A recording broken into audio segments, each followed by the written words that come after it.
Former Aviation Minister Fani-Kayode, former Finance Minister Nenadi Usman, one Danjuma Yusuf and a company, Joint Trust Dimension Nigeria Limited, are facing a 17-count charge of money laundering and alleged diversion of 4.9 billion naira preferred against them by the Economic and Financial Crimes Commission.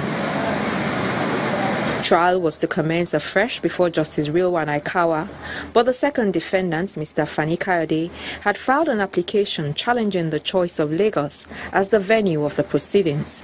His counsel, Senior Advocate of Nigeria, Norison Quakers, told the courts that by virtue of Section 8, subsection 3 of the Practice Directions of the Federal High Court, which draws validity from Section 490, subsection G of the Administration of Criminal Justice Act, the court was enjoined to take first his application challenging the venue of the proceedings before trial could commence.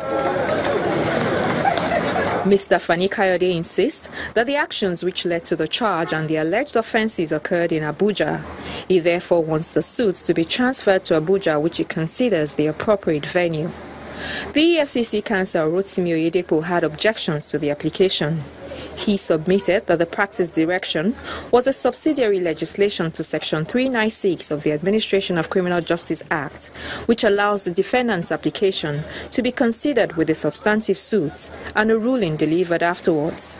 He stressed that the court could not make a proper finding on the right venue without considering the substantive issues.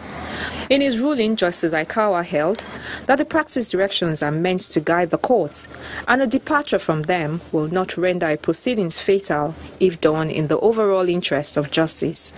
The judge therefore elected to proceed with trial. He adjourned a fresh application filed by Mr. Fani-Kayode challenging the venue for hearing at the next proceedings. The court also heard and granted the application of another defendant, Senator Nenadi Usman, to be allowed to travel to the U.S. for a period of 3 weeks for medical treatment. The court then adjourned till Friday the 9th of June for the continuation of the testimony of the first prosecution witness, Shola Sheyeli, Channels Television News.